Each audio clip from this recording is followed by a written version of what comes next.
Thank you.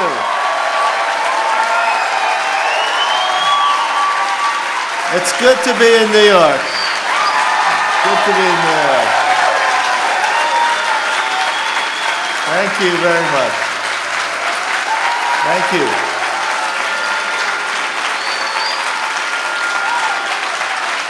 Please. Yes. Okay. Thank you. Thank you. All right. Good. So I guess we can start this lecture. This lecture is titled The Freedom Society. It is a vision for building God's ideal world. Then you know that God created human beings as his children, and he desired to inherit to them the three blessings. First, to be fruitful or achieve individual perfection. To multiply, to form a family. And third, to have dominion over creation. As a condition for giving his children these blessings, he had to also give them both freedom and responsibility. And we know that in the Garden of Eden, there was God, Adam and Eve, and the archangels. And God gave his commandments to Adam and Eve. He told them how they should live their lives, what they should do, what was the right way, what they needed to accomplish in order to inherit God's blessings and create the kingdom of heaven on earth. But then we know what happened in this story. The archangel transformed himself into Satan. He left his position, the position of the archangel, which was to serve and be the servant of Adam and Eve. He left that position to transform himself into the master of Adam and Eve. He did this by first seducing Eve. And then through the seduction of Eve, Eve, together with the archangel, seduced Adam. As a result, Adam and Eve fell. They were chased from the Garden of Eden, and they were separated from God. The children of God, Adam and Eve, went from being the children of God to being the slaves of the archangel Lucifer. And as a result, they lost not only the three blessings, but they also lost freedom and responsibility. As a result of the fall, human beings have lived under dictators and tyrants throughout the vast span of human history. Human history has been one of suffering. Humanity has basically been enslaved, has been tortured, and have been killed arbitrarily. Nonetheless, God worked throughout the providence to try to restore mankind back to the original Garden of Eden. Although humankind lived in misery throughout most of history, the memory of freedom nonetheless remained. The freedom that humanity once had in the Garden of Eden. And throughout the vast span of human history, we see brief glimpses of freedom rising up like a dream. We saw that in ancient Greece and in the Republic of Rome. But freedom is not sustained. It invariably dies. Aristotle wrote, republics decline into democracies, and democracies degenerate into despotism. We know the story of Athenian democracy. When democracy came to Athens, there was great creativity and hope, energy and entrepreneurship. Athens grew to be a powerful city-state. It came to control the trade in the Aegean, and it grew wealthy and strong. But as the city-state of Athens grew in power, a subtle change came over the people of Athens. They realized that in democracy, you could vote for even unwise policies.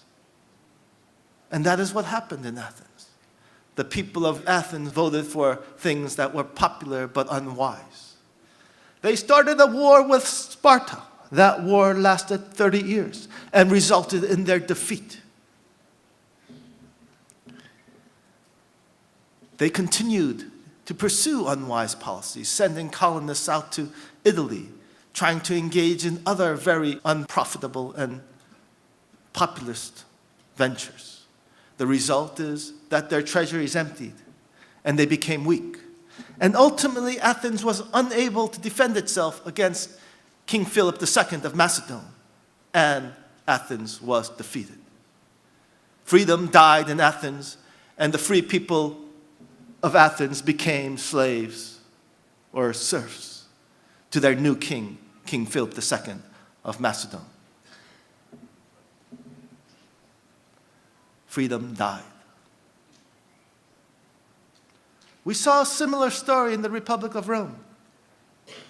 When Rome was founded, the people elected their representatives to the Senate to represent them.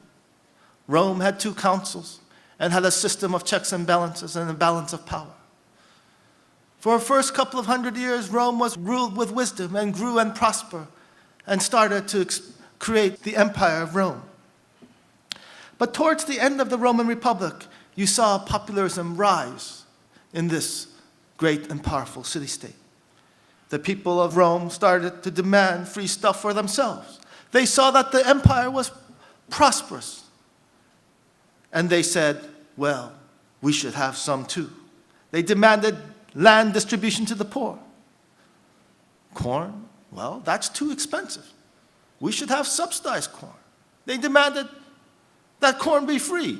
They should get free food. Debts, well, we don't want to repay that. Why should we repay our debts? Cancel them. Power-hungry leaders used welfare policies to gain popular support against the Senate.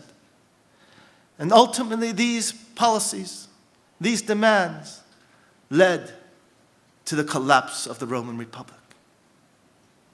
The Republic of Rome died, and Imperial Rome was born. The free people of Rome lost their freedom and became serfs and slaves to their new imperial master. Once again, freedom died. You see popularism in the modern age. Perón, promising to redistribute wealth to the poor people of Argentina, came to power. At the time when he came to power, Argentina was one of the 10th wealthiest nations on earth. By the time his disastrous reign ended, Argentina had descended to be one of the poorer countries of the world. You saw the same expansion of the state under Hitler and the rise of Nazi Germany. Hitler was democratically elected. The Weimar Republic produced Hitler and the Nazi Party. And as he expanded the state and started building the mechanisms of war, he got people to work. And they loved him. He promised the Germans that he would make them the master race and that all races would be slaves to the German state. And he led his people to disastrous war and the destruction of the European continent, and ultimately to the destruction of Germany. Popularism again led to dictatorship and destruction. We see the same thing in Venezuela. Hugo Chavez rose to power, promising that he would feed the poor, that he would distribute wealth. And when he got in power, he made himself dictator. You can see the results of popularism in modern Greece today. The uncontrolled expansion of the state, the uncontrolled expansion of social welfare policies have led to the collapse of modern Greece. And today, Greece is ruled by the dictatorship of Europe. Throughout Europe, out-of-control social welfare spending in southern Europe is threatening to bankrupt the entire continent. Spain is following in the path of Greece, Italy, Portugal. Now, France elected a socialist president. Their financial situation continues to deteriorate. Even Germany's credit rating has now been given a negative outlook.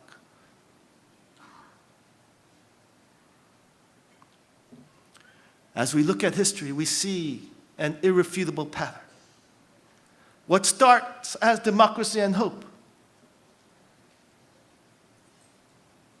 leads to popularism, and popularism leads to dictatorship and the death of freedom. It turns out that all that free stuff from government is not free. The price is your freedom.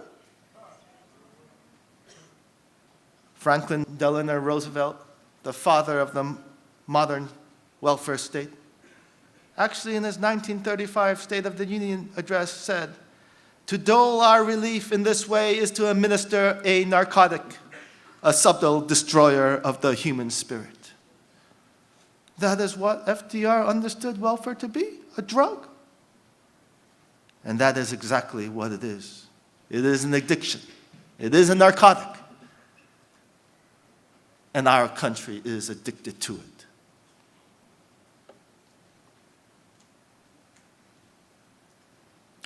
As we study the principle, we know that God prepares the age for the coming of the Messiah. He did this before Jesus came. He raised up the Republic of Rome, created an environment where Jesus could then come to spread the gospel. And God has prepared this age today to receive the Lord of the Second Advent. As you know, freedom has not existed throughout the majority of human history. But today, freedom and democracy has actually spread wider and broader than has ever existed in the history of man. This is not an accident. This is not because we are secularly enlightened. It is because God is bringing mankind back up to a comparable level before the fall. As we know, Adam and Eve fell at the top of the growth stage. So when God prepares the age of the Messiah, he brings the nations and the people of the world up to a level similar to where Adam and Eve were prior to their fall. And this is why we see freedom and democracy spread wider than we have ever seen in human history. But this freedom is not certain. It is fragile. There is no guarantee that we will keep this freedom.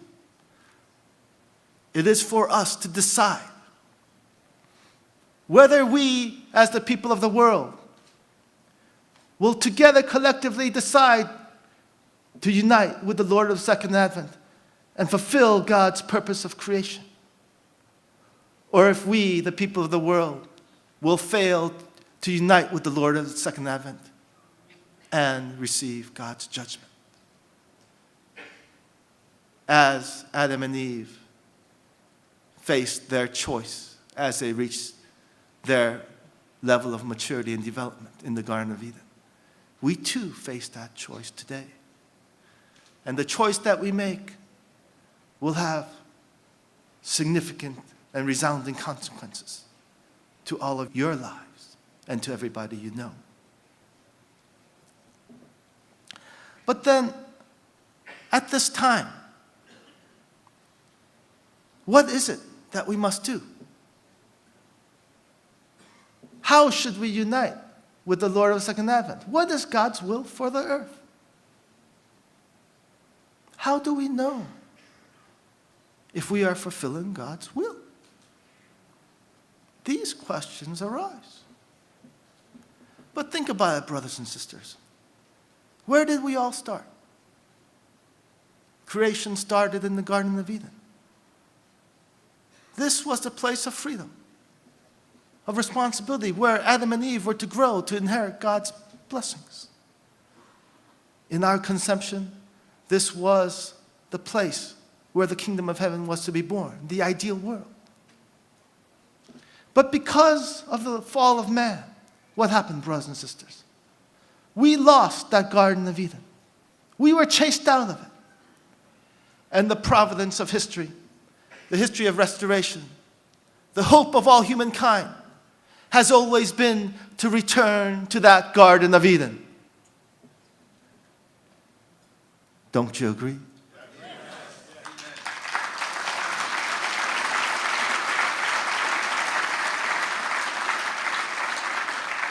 But you know, there were only 4 actors in the Garden of Eden. There was God, Adam and Eve, and the archangels.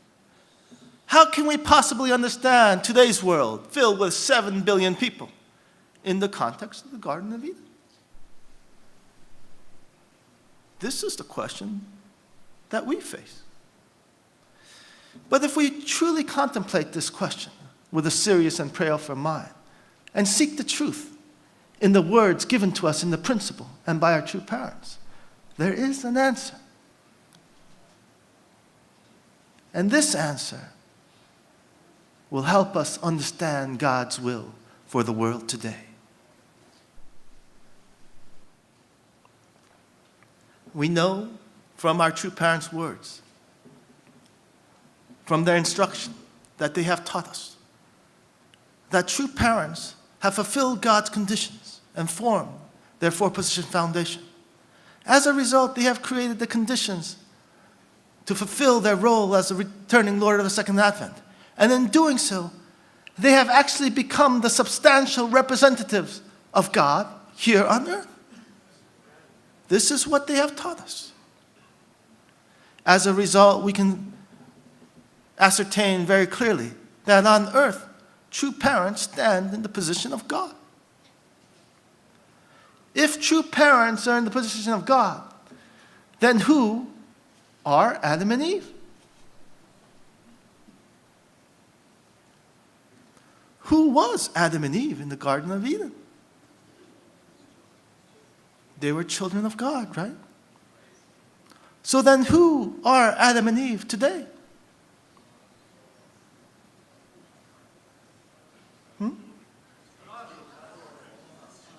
Yeah? God's children would be Adam and Eve, right?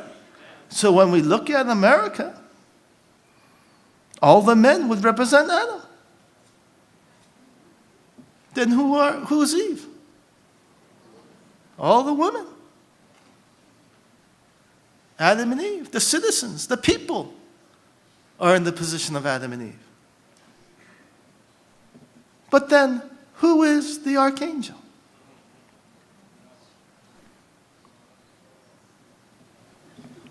Maybe this is the more significant question.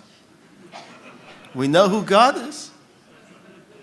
We know that the people represent Adam and Eve. But then who is the archangel? Right? Well, we know that in the story of the Garden of Eden, that the position of the archangel was to be the servant of Adam and Eve. In a democracy, who do we call the servant of the people? You guys are smart.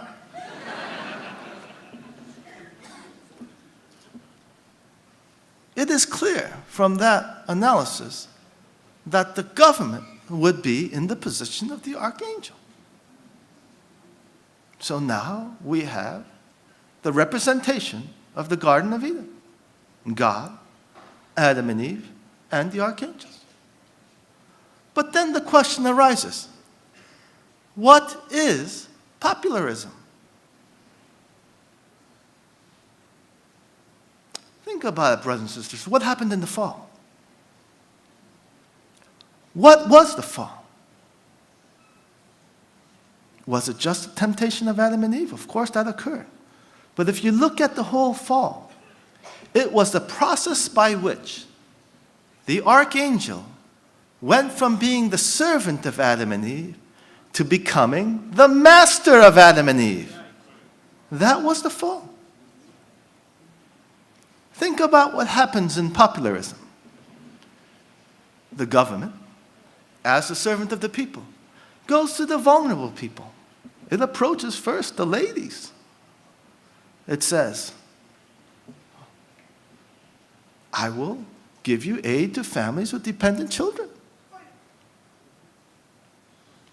I'll give you health care, food stamps, welfare, Social Security. I'll take care of you. Just trust me. You don't need that man of yours. Just marry me. Well, and children? Have many. The more children you have with whatever man you want to be with at any time, I'll give you more money.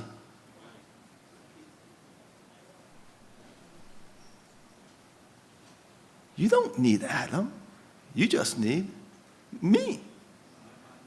You only need the government. Isn't that what the government tells the ladies today?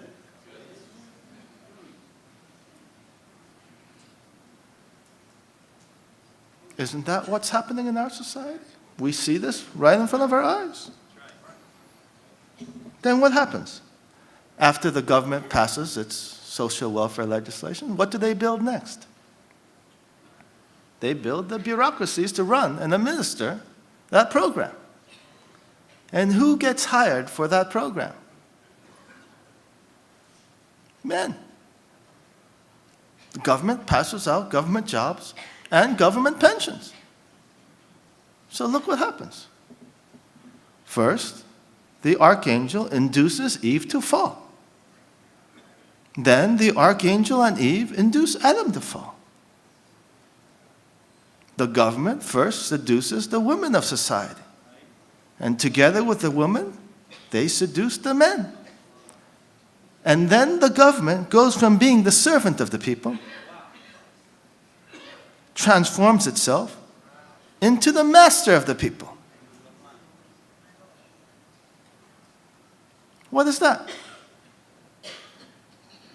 That is the fall of man. The process by which the government goes from being the servant of the people to being the master of the people is the fall of man at the national level.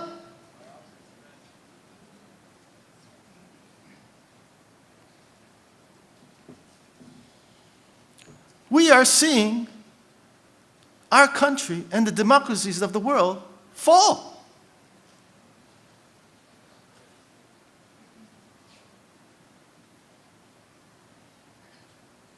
This is the path to God's judgment. This is the path to being ejected from the Garden of Eden.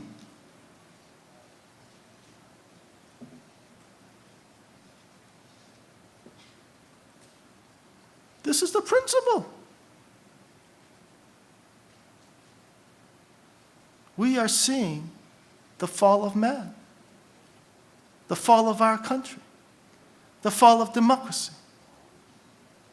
We are seeing freedom and responsibility die.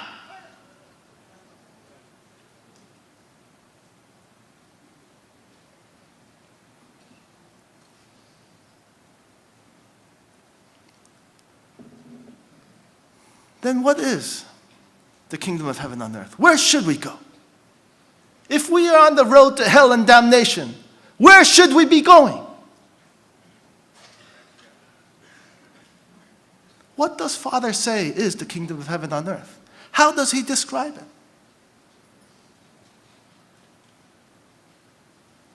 We know that when Father has been talking about the kingdom of heaven since 2005, he has repeatedly over and over again mentioned three concepts. The first concept is peace military and peace police force. And then he talks about this society of conscience, a society without laws, no lawyers, prosecutors, or judges. And these are the concepts which our true parents have used over and over and over again during the last 7 years to describe the kingdom of heaven.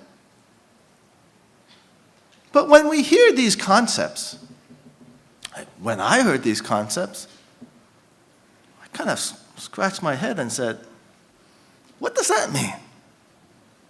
I don't quite get it. And I know a lot of you too have been scratching your heads. Am I right?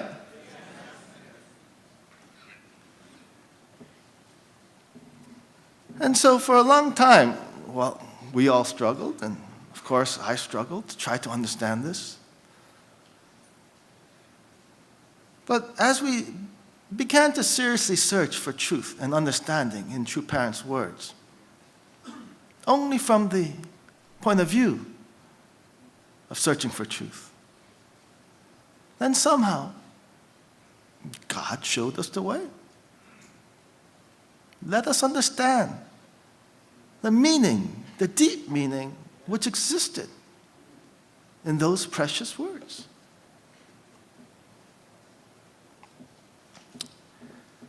And actually, when we really think about it, maybe we can't create a society which actually has no laws, but we can get awfully close.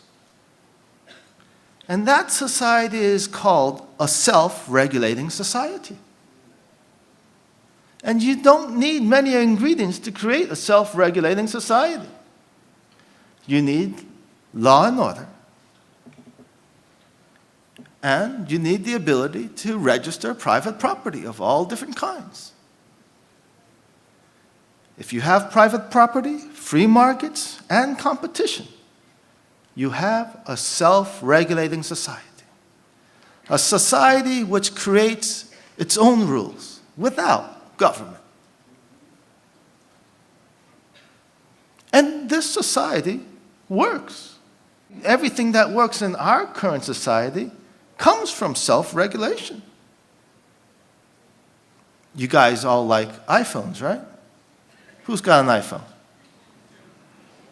Good product, right? Who created the iPhone? Steve Jobs, right? You mean Obama didn't order Steve Jobs to make the iPhone? I thought government did that. You're telling me that it didn't?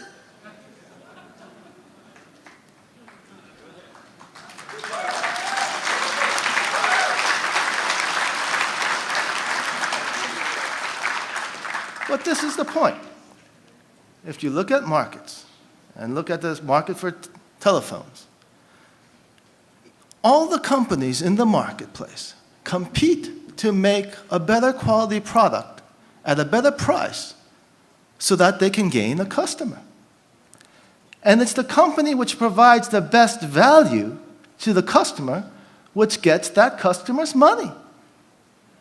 And so it is the free market and the competition in that market which motivates companies to regulate themselves to be able to deliver that product. And that is where self-regulation comes from. It comes from freedom and competition. And wherever you have private property, freedom, and competition, you will get self-regulation. Self-regulation is not only effective in the electronics market, but it can be applied to every single market that exists. There is no reason why government needs to do education. Education can be provided 100% by private, self-regulating markets.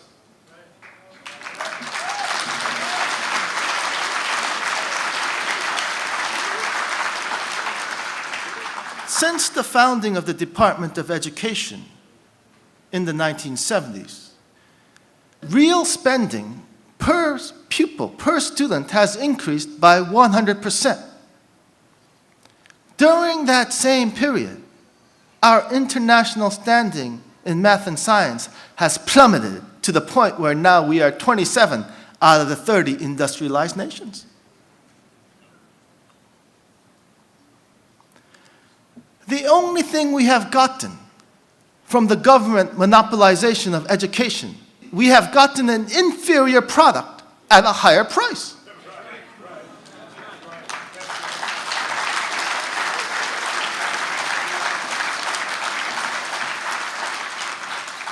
Did you know that for the first 200 years of our nation's history, the federal government's share of national GDP was less than 5%?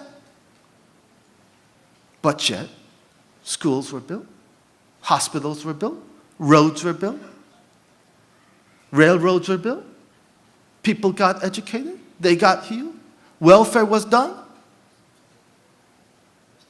But it wasn't done by government. It was done by private citizens. Freedom works. It always has. What doesn't work is government.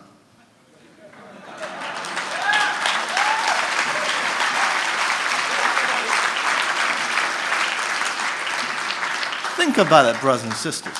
When you go shopping for a flat screen TV, where do you go to look at the product? You go to Best Buy, right? You go to Best Buy and you check out that flat screen TV, nice 42 inches.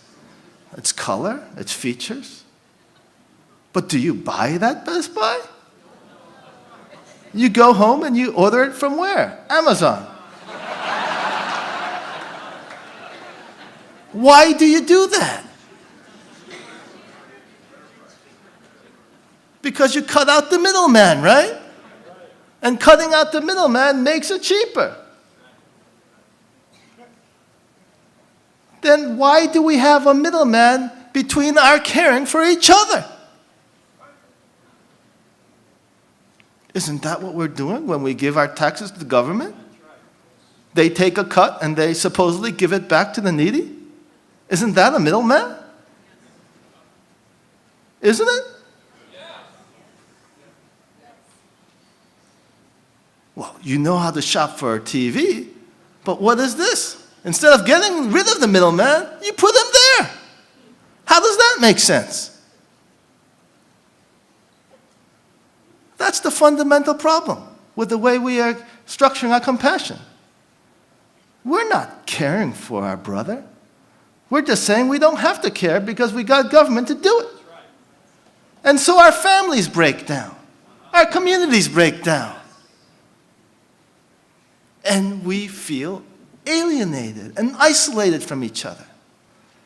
We don't care for each other the way we used to. Even before we had government welfare, we had caring for each other. It was called philanthropy. And philanthropy existed everywhere in America, in every community. Before government took over welfare, the churches provided welfare. But when they helped out their fellow brother, they looked him in the eye and they said, "Hey, brother, we'll give you a hand, but you're going to have to kick those drugs. You're going to have to make good with your wife. You're going to have to be good to your brother." We cared for each other. We were each other's keepers. But now, what do? Are we our brother's keepers anymore?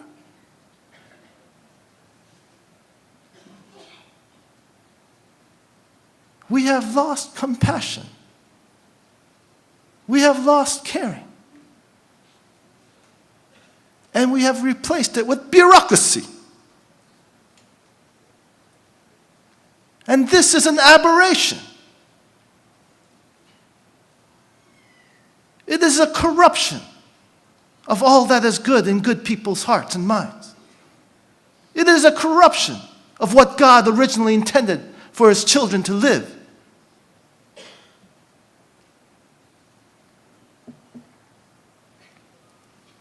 Brothers and sisters,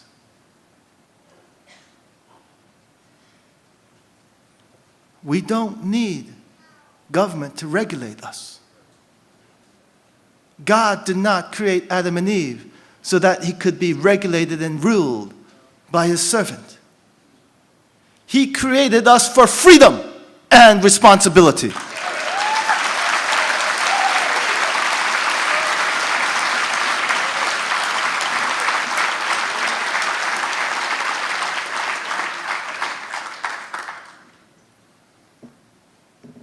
Then what is this peace police and peace military?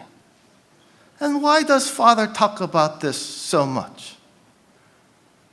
Well, the closest we can understand or come to grasp the peace military would be like a militia system like we see today in Switzerland. Basically, every citizen is a part-time soldier.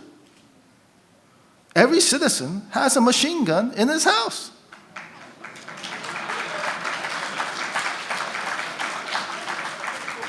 And the Swiss actually distribute the other weapons as well, the tanks and the planes, and they each are distributed to the citizens, and each team runs their tank or their plane.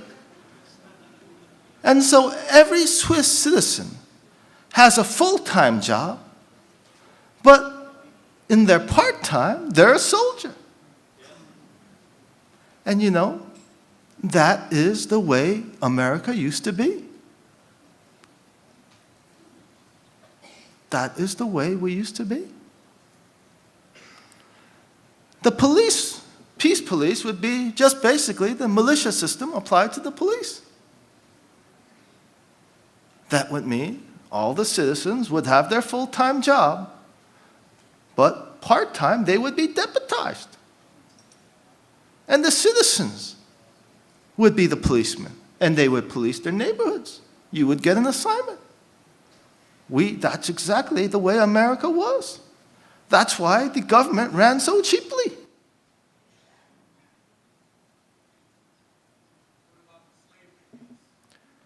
Well, we had a problem with slavery in the U.S., and that was obviously against God's will. We are reasonable, intellectual people. We can separate the good from the bad. Now, you can see in today's societies, actually, there are still examples of freedom societies. We see them in Asia, Singapore, and Hong Kong. They are the freest economies on earth. And freedom works. They have the highest GNP per capita in the world. And they are the economies which have been most resistant to this severe financial crisis.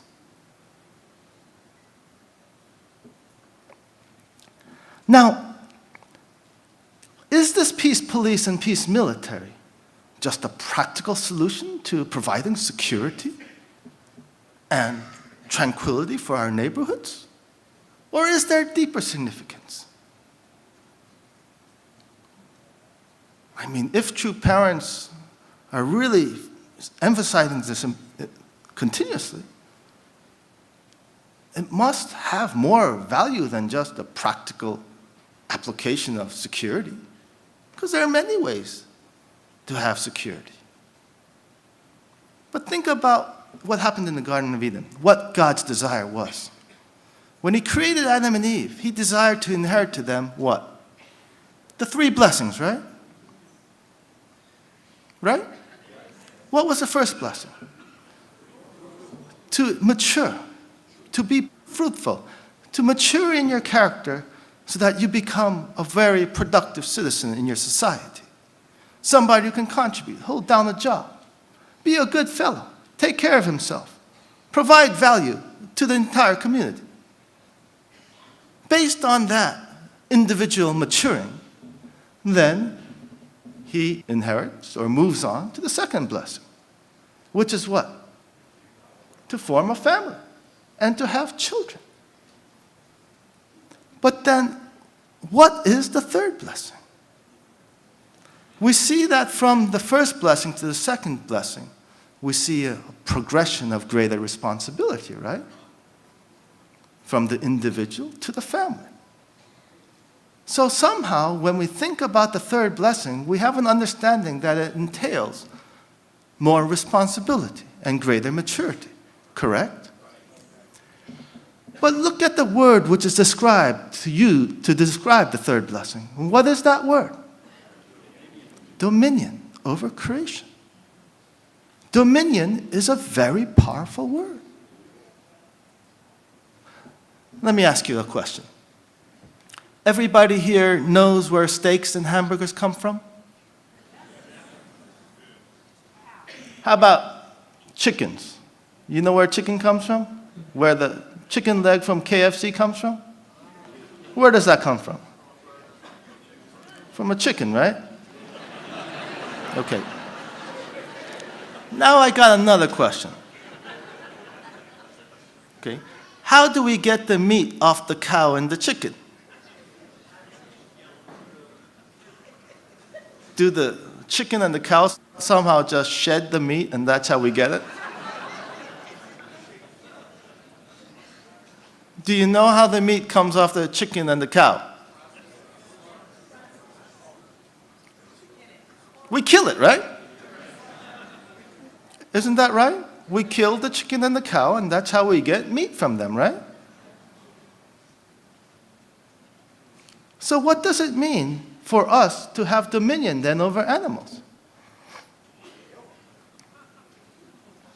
It means we have the power to kill them. Doesn't it? I mean, who's owned a pet? Have you owned a pet? Who's owned a dog? Well, if you own a dog, you know that your dog has feelings, right? And it dreams, right?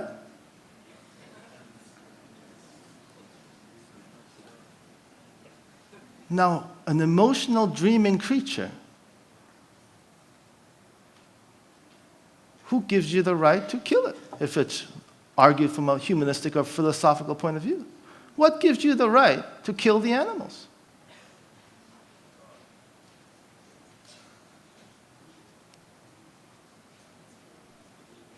What makes it right to kill the animals if you don't take the position that God gave us that right?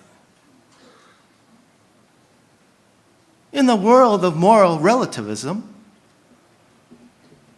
instead of killing the animals to eat, maybe you should kill humans to eat.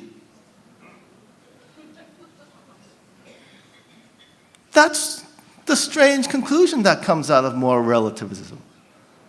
To say that humans, man, and animals are equivalent. And the problem with moral relativism is that if you assume there's no God, and that God didn't give special privileges and rights to man, then that argument is sustainable.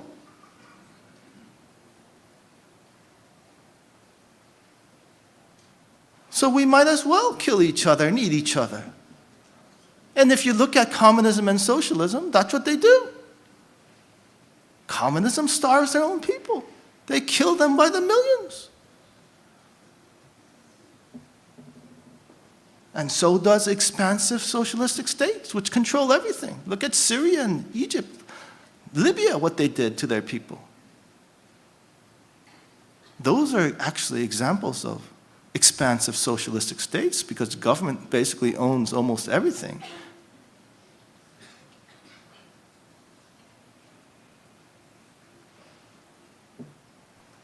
Without an understanding of God, without the knowing that God gave us the right to have dominion over animals, there is no justification for us killing and eating them.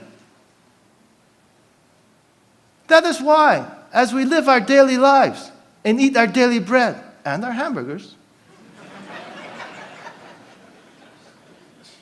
we must be forever grateful to our Creator.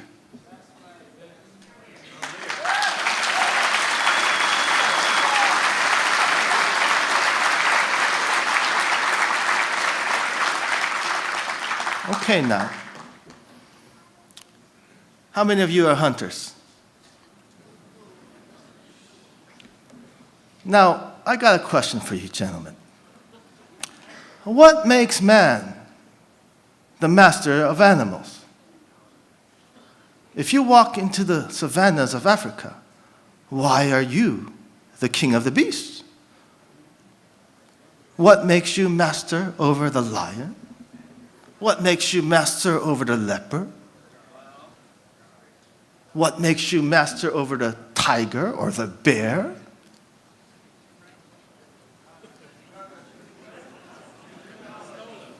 Now you're getting it. It's that word dominion.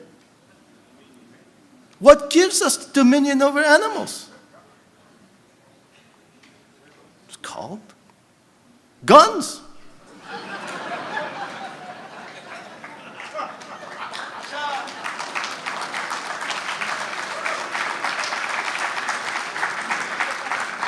You know, there was a fellow in Alaska who believed that bears were his friends, and he was called the Grizzly Man.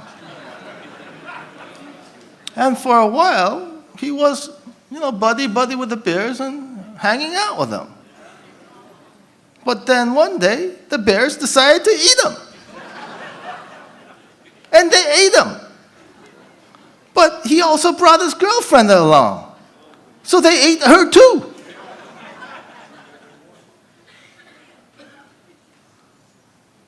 That is one thing you learn if you've ever hunted dangerous game. If you walk into the wilds with dangerous game, without a gun, you are part of the food chain.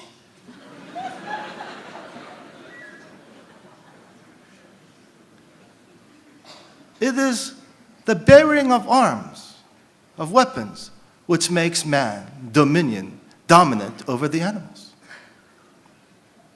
It is this power over life and death which makes us the masters of creation. As we study the principle,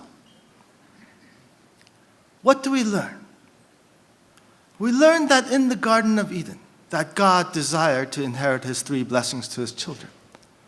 And that he desired to inherit these blessings with freedom and responsibility, so that they could what? Do what? Complete his creation with him. What does that mean? That means God intended and desired for man to become and to be co-creators of creation. What does it mean to be a co-creator with God? That means you share his authority. And what authority does God have? The authority of life and death.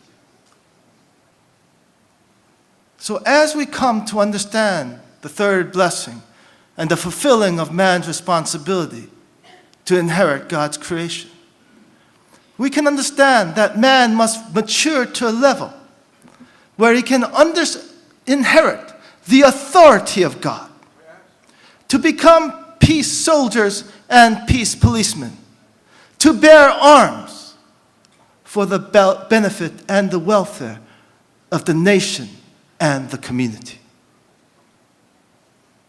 It is our responsibility as children who would inherit God's creation to be able to develop in our maturity to the extent and level that we can possess and bear the power of life and death responsibly for the benefit of the whole community.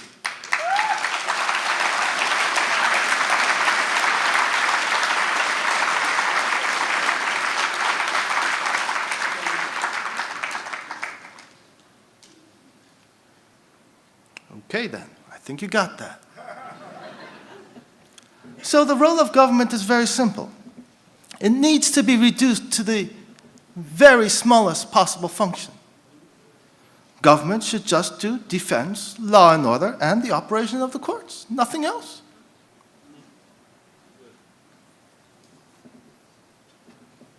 Here we can see God's vision of the ideal world and Satan's vision of the ideal world. In the Garden of Eden, think about what happened and what was God's desire. There was God, Adam and Eve, and the archangels, correct? And God wanted to inherit the creation, or the ownership of creation, to who? Adam and Eve.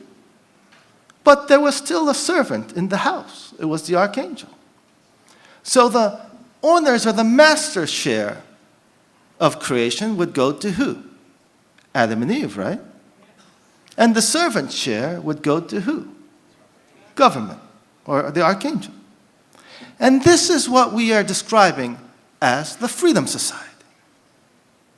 It is a society where God's children, the citizens of the nation, own the children's share of the inheritance.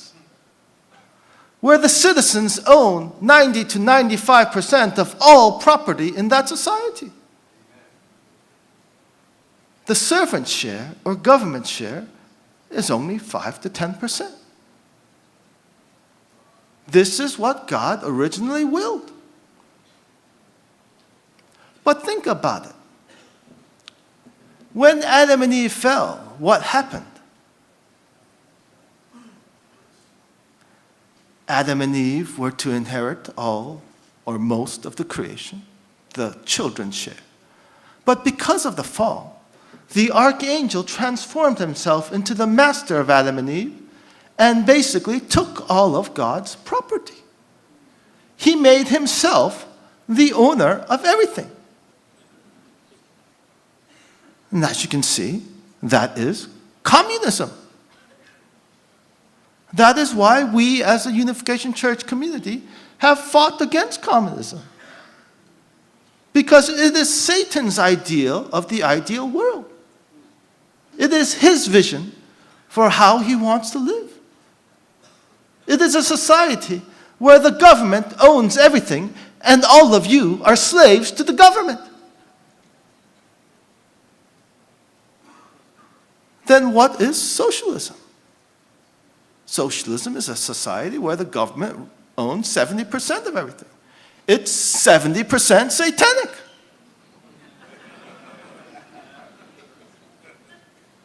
Then what is social welfare democracy? It's a society where the government owns 50%. It's 50% satanic. And there you can see God's vision of the ideal world, Satan's vision of the ideal world. It's an issue of ownership. Whether Adam and Eve own the property or the archangel owns the property. This is principle. Simple, right? It's not that complicated. It's always been a struggle for ownership. God desires to inherit all things to his children. So it is written.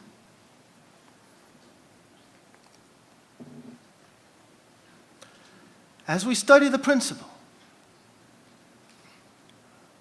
as we study the coming of the Lord Jesus Christ, the principle teaches us that Christ came not as the Messiah who would die on the cross, but that God's original intent was that Christ be the Lord of glory. And if the people of that time could accept Christ as the Messiah, then we believe and we understand that he would have formed God's family at that time and ushered the way for the creation of the kingdom of heaven. But because the people rejected Christ, Christ had to go the road of sorrows, the road of crucifixion. And his body was killed and taken by Satan. And as a result, Christianity could not deliver us from the hell of this earth. People continue to live in misery, under tyranny.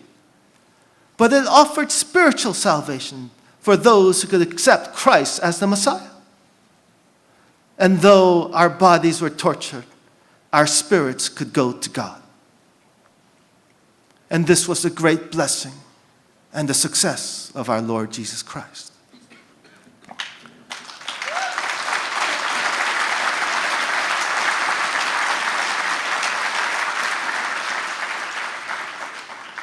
But the crucifixion of Christ had some very serious consequences for the world. As Christ's body was killed by Satan, actually in this world, spiritually, the organizations of the churches are actually dominated by the archangel. And as a result, if we look at history, churches and church organizations have supported large government and dictatorial organizations. Catholicism was actually established to support the Emperor of Rome, Constantine. And as we know, in Russia, under the Tsars, the Russian Orthodox Church supported the Tsars. And we see this throughout human history. the architecture of tyranny was buttressed by churches. And even when freedom came to America for a brief time, it was actually the desire for compassion, fueled by churches, which actually pushed this great nation to build this welfare state, which now threatens to consume our society and transform us into something which we fundamentally do not want.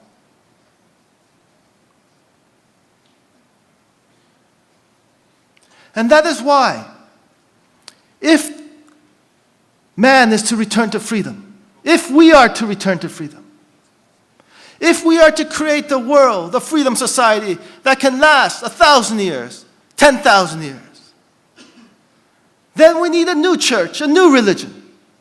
A religion which can buttress the state of freedom of man. And this, my brothers and sisters, is the mission of the religion of the Lord of the Second Advent.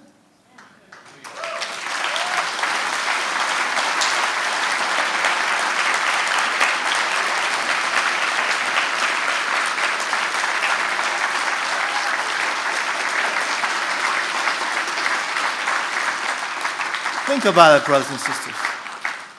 It is this teaching that we are discussing today. The teaching of the divine principle. The teaching of our true parents. The revelation of the story of the Garden of Eden. The understanding of God's will for human society. This will give us the power to sustain and preserve freedom on this earth.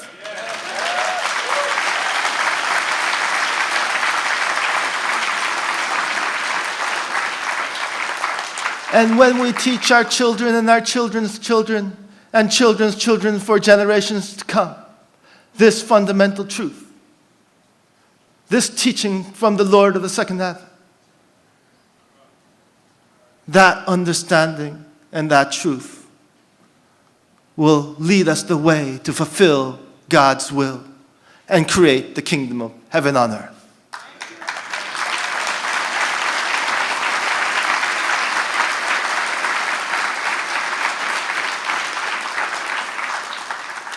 We, the members of the Unification Church, we stand for freedom. Freedom! Thank you very much. Thank you. Thank you.